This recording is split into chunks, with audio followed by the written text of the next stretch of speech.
Also, if you can record. Great, great, great. All right. Well, thank you all again for joining, and welcome to any new people here to our seventh and final installment of our AgLanta Grown and East Point Grown Agribusiness webinar series.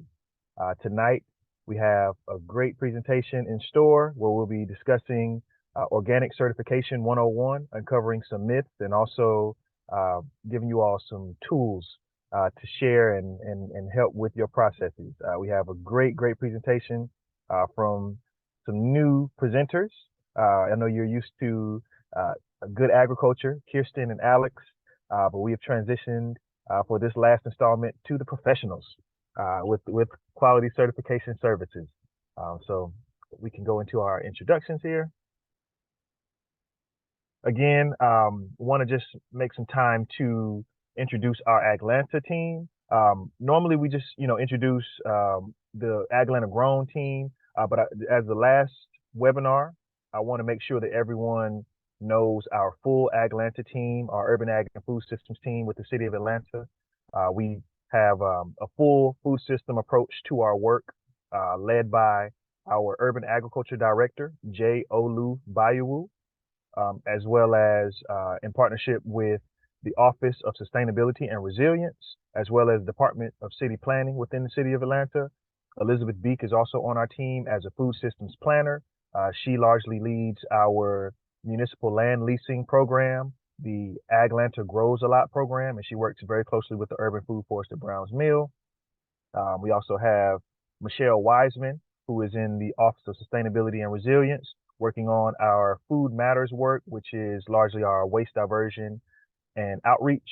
And also, as you're familiar with, our AgLanta Grown team, myself, Justin Nicholson, as the AgLanta Grown Project Coordinator, and Yesenia Maldonado, who is working hard behind the scenes with the slides and presentation. And then our partners for this event, we partner with East Point Grown, normally Tanisio Cianima, the East Point Urban Agriculture Manager, is on the call. He had some schedule conflict. He's a busy guy, so we're holding it down for him today. But East Point is still representing on the team, as well as for our guest presenters today. We have Meredith Morgan, who is the Client Care Specialist for Quality Certification Services, also QCS, you'll see that acronym as well. And then also Billy Mitchell, who is working with Florida Organic Growers for their TOPP initiative. And pardon me, Billy, I'm gonna have to read it because I never get the acronym right. TOPP stands for Southeast Transition to Organic Partnership Program. And that's a great program with USDA that you'll learn more about today.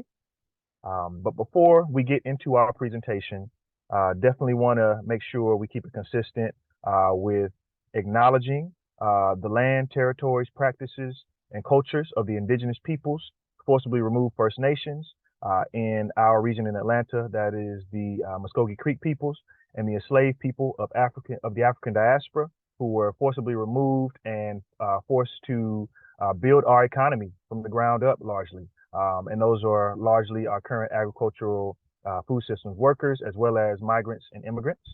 We thank you and want to uplift all the people of the global majority, aka Black, Indigenous, and people of color, or BIPOC, as well as other individuals, groups, populations, cultures that continue to show up for our anti-racist practices here and abroad. And we also want to respect, pay gratitude, and support to all humankind and living beings in the intersection and overlapping identities such as gender, identity, caste, sexual orientation, race, class, religion, disability, physical appearance, and height. And again, this grounding and acknowledgement was written by our Urban Agriculture Director, J. Olu Bayowu.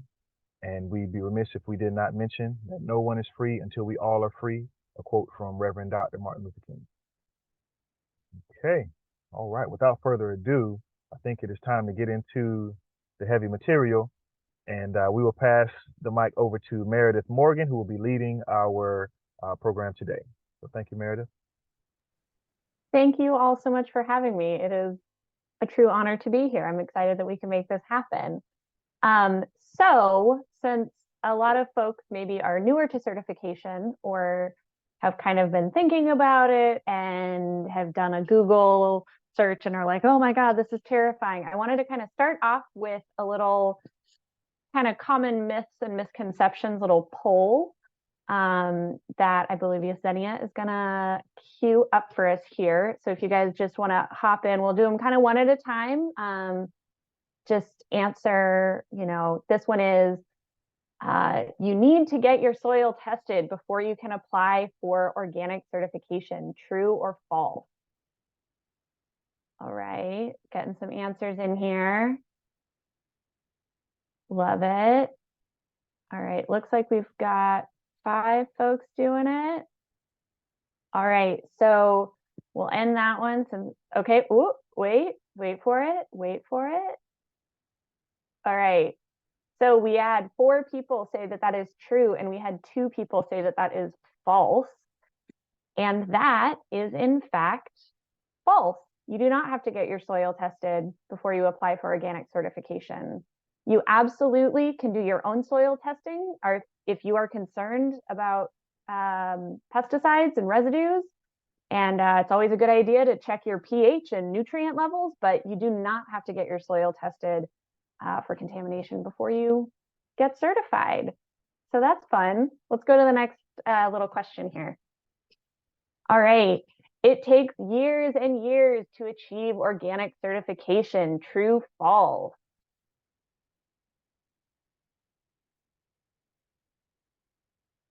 Okay, getting 4 people. 5, yes. Well, you guys are smart.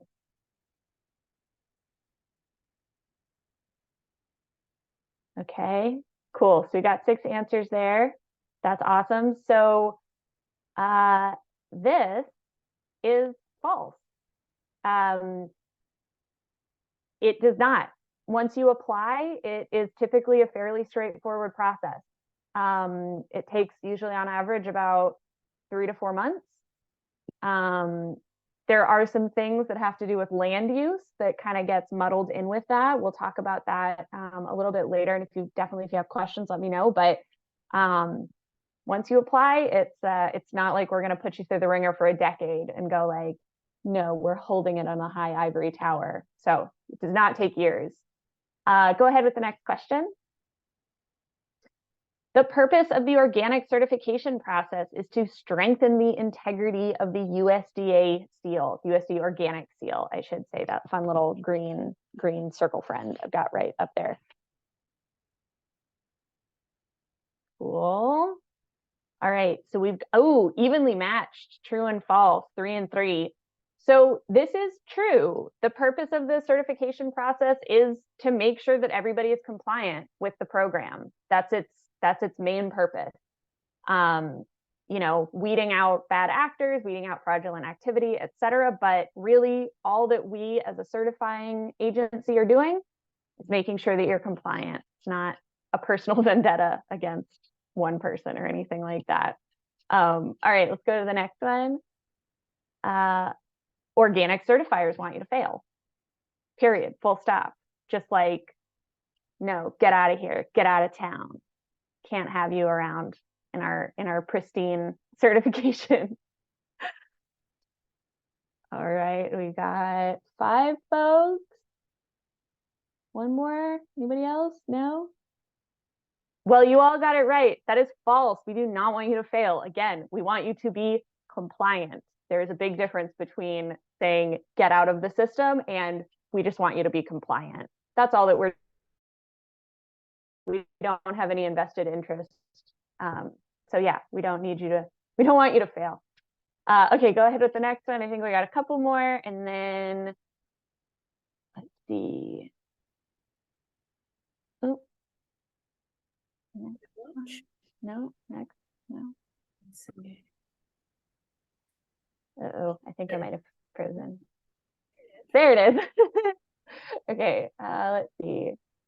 Okay, non-compliances, i.e. written notices of breaking the rules, basically, are the end of the road. You can't recover from them. Like if the certifier issues you a non-compliance, there's nothing you can do.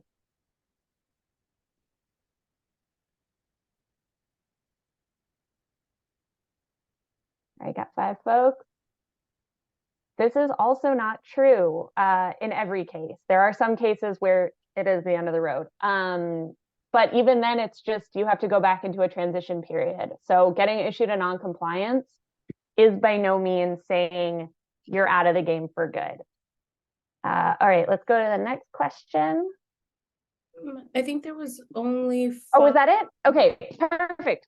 Great. Excellent. Well, you guys have already exceeded my expectations. A smart bunch of folks out of Atlanta and around the world. So that's exciting. So I'm going to go ahead and share my screen, and we're going to do, I'm mostly going to go over the process and some tips for certification. I'm going to kind of try and move through them a little quickly because the most important part of this to me is getting to answer all of your questions. So I'm going to introduce myself, go through my slide. Billy will have a little chat, and then we can hear from all of you guys. So let's get this, and y'all should be able to see this lovely little screen here. So I work for Quality Certification Services. We are a certification body. We offer USDA organic certification among many other varieties that you can see behind me. We're also going to hear from Billy presenting on TOPP. And if I could advance my slides, or I could just go right to the,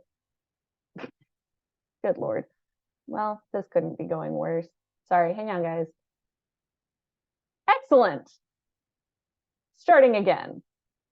So this is just basically what we're going to do. I will say very quickly just what my role is at QCS. I am our client care specialist, which basically means I help you through the certification process. So I tell people I take them from wanting to get certified to submitting their application. That is my job, 90% of it, which is very exciting because I get to work with folks that are new to the game and are passionate and excited about it. So this is sort of our little thing of this is how, on the broadest terms possible, you go through the certification process in these 5 steps. And this is basically what I'm going to be breaking down through the next few slides. So the first step here in this process is creating what's called an organic system plan, or an OSP. Essentially, it is just a record of your whole operation. We have any QCS, any certifier you work with will have basically a set of documents to have you fill out. And by completing that application, you have completed an organic system plan. The 3 main things it's asking you really, in essence, are, is this something that you do on your operation? If so, how are you doing it? And do you have records to confirm it? It is really can be boiled down as simply as that. We can definitely chat more about organic system plans and any questions that y'all have after this in the question section, because I know that comes up a lot. So then the second step of the certification process is the initial review, where when we have your application in hand, a scope reviewer, so whether that's crops or livestock or processing, handling, a reviewer is going to look at it. And they are looking at it just from a sense of, can they read through that organic system plan and have a pretty good idea of what is going on your operation? Like if they read through it, they could kind of see it in their mind, right? Of all the processes that are happening. They are looking at it to make sure that everything you've written down is going to be compliant with National Organic Program regulations. That's kind of their main job. Once they've ascertained that they're like, hey, everything looks good on paper, we're good to go, you move into the third step of certification, which is inspection. This is where we send an accredited organic inspector to do an on-site audit of your operation. They will walk your operation with you. They will review your records, ask questions. They'll perform what's called an exit interview, where they'll go over their findings. The purpose of the inspection, it's really critical to the organic process, the organic certification process, because what that inspector is doing is basically like, here's what you've said you were doing on paper, and then here's what is actually happening in place on your operation, so that we can verify that those two are the same, right? So they'll have a copy of your organic system plan as they walk through, so that they're basically saying, here's what you said you're doing, is this what's actually happening? Once the inspection is complete and there's an inspection report completed and sent to us, your application goes into final review. Final review is essentially that matching process of, here's what they said they're doing, here's what the inspector noted and made observations of, how are those aligning or not aligning? The final reviewer is the person that is actually making the certification decision, saying, yes, you are going to be certified, or no, we are not certifying you, or we need more information before we can certify you. So this final reviewer may reach out to you at this point and ask for, like, hey, the inspector noted this, I want to see evidence of it. Or, you know, they kind of are doing that final matching of everything to make sure that you're doing what you say you're doing, what you're doing is compliant with organic regulations, et cetera. And then they will be issuing that. They'll address any compliance issues, anything like that. And then the last step is the certification decision and your continuing certification. So this is basically, you know, if in final review any compliance issues came up and those get corrected, or if you had no compliance issues and you go straight through to being certified, this is the kind of the last hurrah step of, if you are approved for certification, you can market and sell your product as certified organic. And then you go into basically an annual renewal process. So every year at QCS, at least, we do it in kind of batches of folks. So with renewal, you're not reinventing the wheel. You don't have to redo an entire organic system plan every year. You really are only telling us about updates you plan to make in the coming year, and any changes, anything like that. If everything is exactly the same, you just say it's all the same and go forward. Then you go through the same, basically, like initial review, inspection, final review, and continuing certification on an annual basis. And then also, I always like to make sure people know that during the year, outside of that, like kind of renewal, that annual renewal cycle, if you do make any changes to your operation, even if it might seem like something minor, like, oh, I'm going to just like use a different surface sanitizer in my packing shed, that is something that has to be communicated to your certifier before that change is implemented as part of the compliance with organic regulations. Your certifier always has to have basically the most up-to-date version of what is happening on your operation. So any change has to be communicated to us before it's implemented, which is very important to know, because a lot of non-compliances can arise from that. So at this point, that's just sort of the very big overview. That's how your application moves through the process. I want to go into a few kind of like pitfalls and things to be aware of or avoid, and then I'll pass it over to Billy. So from here, I wanted to touch on non-compliances.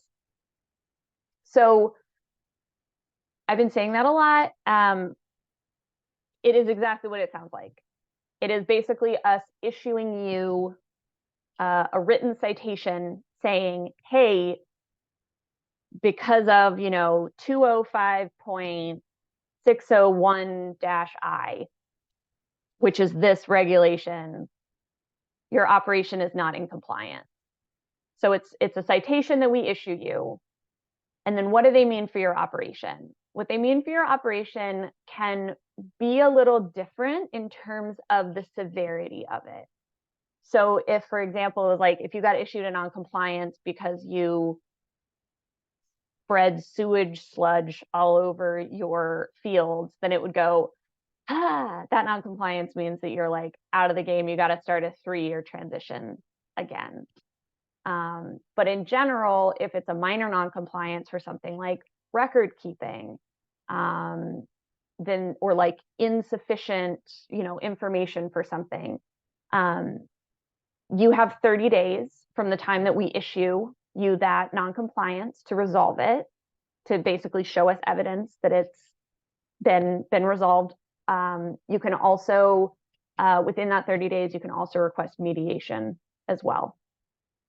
And then really, how do they impact your certification status? Like I said, if it's something pretty major, that will end your certification and you'll have to kind of start back at the front. With minor non-compliances, and for most non-compliances, I would say, it's just about making sure that you come into compliance. Like a non-compliance is sort of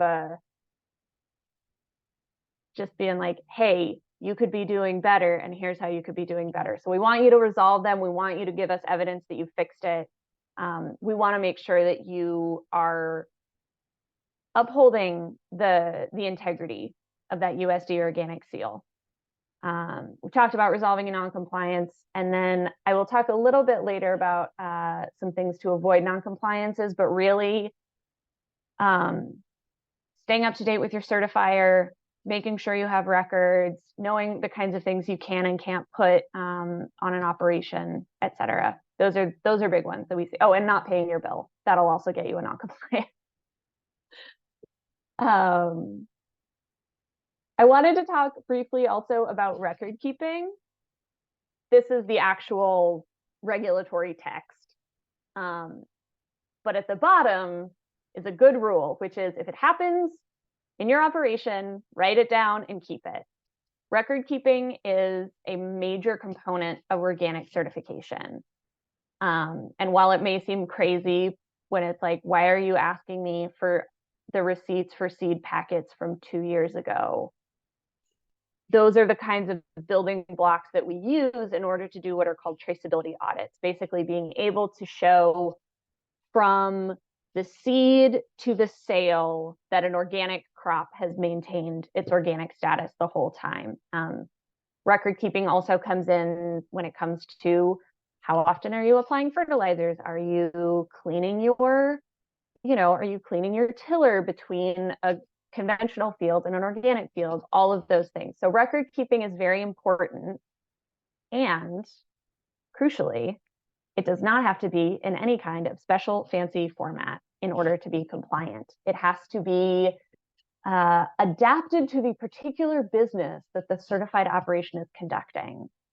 You could use notebooks, you could use Excel sheets, you could use tablets, you could use, that's all up to you. As long as it's something that someone from the outside could come in and go, yep, you're hitting all these benchmarks, that's fine. I get asked a lot about like, what kind of software should I be using? Like, whatever software you want to is kind of the answer to that question. But you also don't have to use software, which is great. So cost and timeline is another thing that comes up with folks. Obviously, we are all busy people and we all are, worried about the pocketbook. So as I said, our current certification for QCS right now is 3 to 4 months from the time that we get a completed application. The cost itself is broken into 2 pieces, which is the certification cost and then the inspection cost. The certification cost at QCS is based off of your annual gross income of organic product. If you're a new operation, we'll take an estimate, kind of your projection for the year. And then it's kind of broken down into different tiers, I guess you could say. And then the inspection cost is based off of the relative simplicity to complexity of your operation. So essentially, is the inspector going to be there for 5 hours, or are they going to be there for 16 hours? And that will kind of determine those 2 factors. There are also, and I'm sure AgLanta, and I know that FOG can get more information about this as well, there are cost share opportunities available to help cover a portion of the cost of organic certification through the USDA. It's basically a reimbursement program called the Organic Certification Cost Share Program, OCCFP, yeah. And then just before we ending on application readiness tips for what can you do to make sure that when you submit your application to us, we are like, this is the most beautiful application we have ever seen in our whole lives. Completing all the relevant sections, be thorough, seems like a no-brainer, but if we are asking a question on that in that organic system plan application, it's because we need to know that information. If it's something you don't do on your operation, obviously just like NA, but with things like what are driving directions, we literally mean that.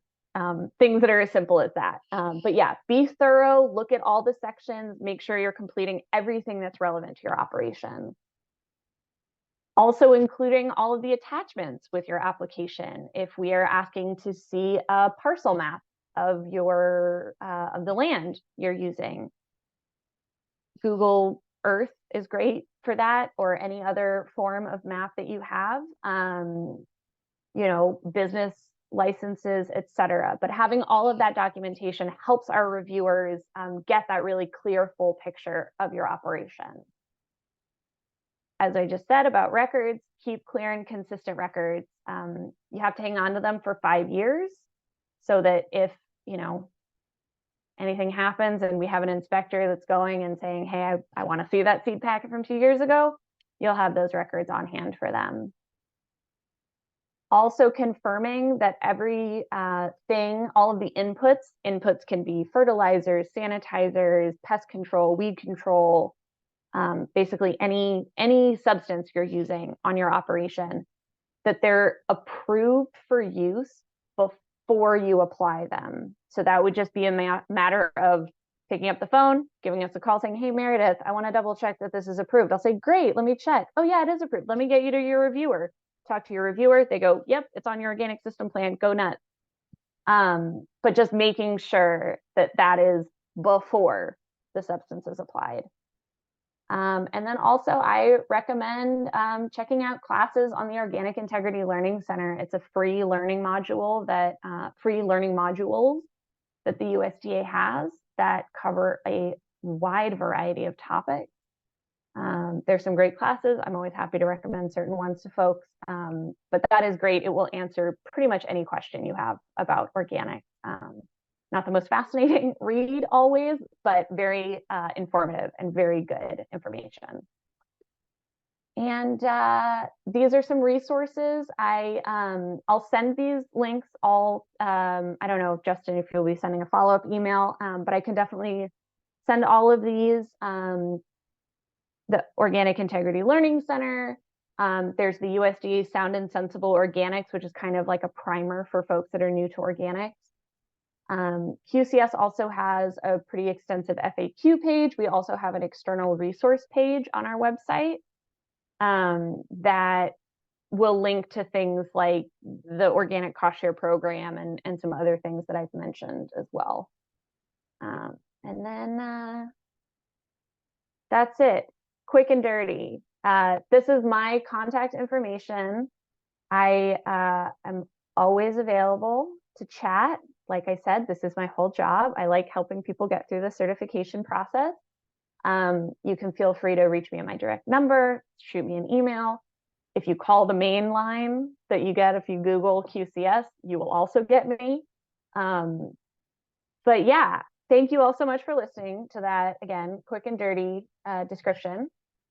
And after this, I'm going to pass it off to my good pal, Billy, who is going to be discussing this.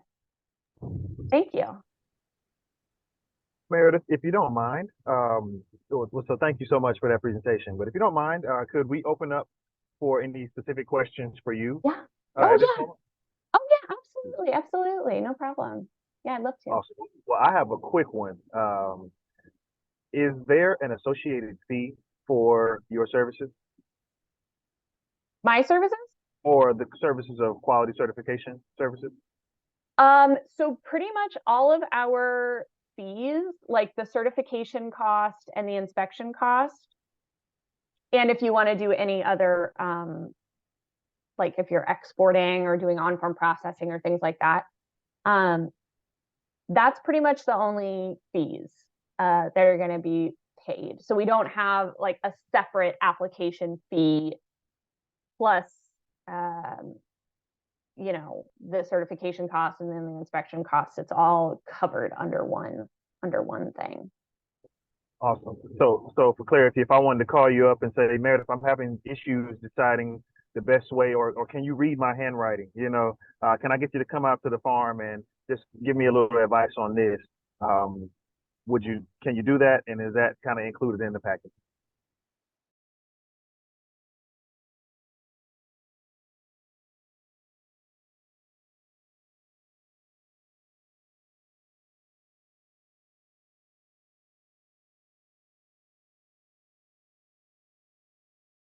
Considered like, I don't know, assisting, helping.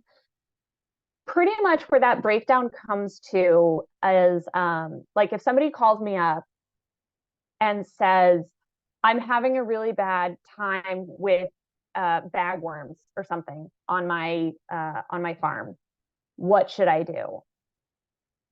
I can't make a suggestion. I couldn't say, well, I've had really good luck with this. You should definitely use this on your operation. That is considered consulting.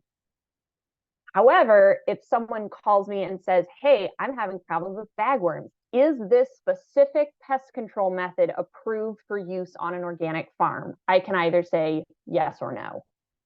So that is ultimately the breakdown. I can't necessarily tell you how to do it to create an organic system plan for your specific operation. There are folks that do that professionally at consulting firms. There are a number of great consultants out there that are really knowledgeable about organics, and they can actually tell you they're kind of like the TA that gives you the answer key before the test. And I'm like the professor that's keeping it to myself. So that's really where the breakdown is. I can answer yes and no questions. Anybody that works, and this is true of anybody that works for a certification body. This is not just me personally. This is not just QCS. This is anybody at a certification body. We have to remain impartial and third party to anything that's happening. So, I couldn't tell you like, this is the right thing for your operation versus this is the wrong thing for your operation. I can just say, is that going to be compliant? Yes or no. So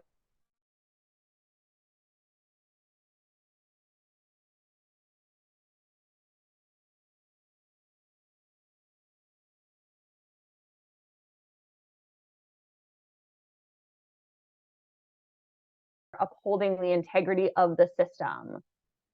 We can answer yes and no questions until we turn blue in the face, but we just can't tell you the specific hows to do that. But I would love to point you to resources, other folks that can tell you how to do that. Things that are buried on the 18th page of a Google search that I have saved in my bookmarks that are publicly available that anybody can find.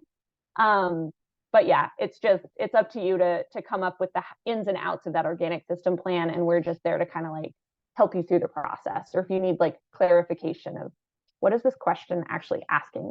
What does this mean? Those kinds of things. Great question though. Awesome. Thank you so much, Meredith. And you mentioned that you do have a network of consultants. If people do need that, can you refer consultants or a list of consultants to people who do need that? Yeah, absolutely. We have a list on our external resources page, I believe, on our website. I'm happy to email it to anybody as well if you'd like that. I know that like I said, I think Billy probably has more work directly with consultants than we do. But yes, we do have a list of consultants, so we're happy to give to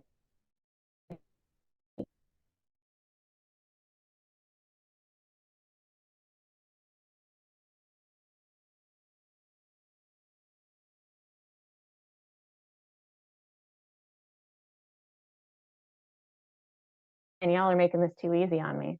All right, not in the hot seat yet. Let us go back to Billy here. I'm going to share my screen again so that you'll have Billy's contact information up. All right, thank you, Meredith. Good to see y'all. My name is Mitchell, living in Georgia. Part of a brand new USDA program called the Transition to Organic Partnership Program. And that program is to help with community building, workforce development, and maybe most importantly for the people on this call, technical assistance. And so if you're in Georgia, there are low cost and free, great high quality technical assistance consultants that you can engage with at Fort Valley Extension, UGA Extension, Rodale Southeast, and Georgia Organics. We can share that information with Justin to make sure that people have it. And this is a brand new 5-year program. And right now we're just very much in the listening stage. So if you do have questions about organic certification, or you really wish that there was a certain type of workshop that was happening in Georgia, or a certain type of workshop you were hoping was happening in Maryland, things like that are really important for us so that we can most meaningfully use these funds to make an impact and help people transition to organic practices. And if you want to get certified organic. And so there will be a lot of announcements. Like with any USDA program, it moves very intentionally. And so we're just started. It just started in January. We're bringing on partners across 7 states in the Southeast and 2 territories, from Alabama to Puerto Rico, Virgin Islands, the Carolinas, Florida, Georgia, Alabama, Mississippi. There's a whole separate region up where Baltimore is. But at this point, just encourage you to stay in touch. And if you're looking for technical assistance help, kind of that consultation that Meredith was talking about, that next level of assistance, please email us so that we can connect you with some great resources and some great people to work with. And Justin, that's it for my elevator pitch, other than just to say we're really excited to be with y'all today, and just to please stay in touch if you have questions or you need assistance.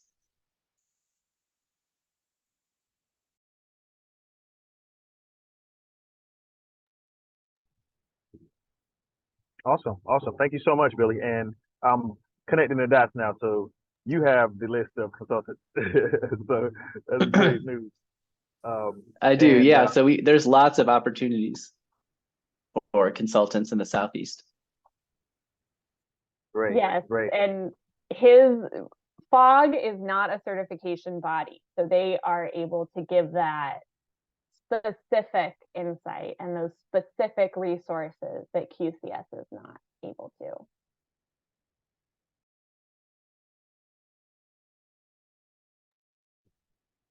Awesome.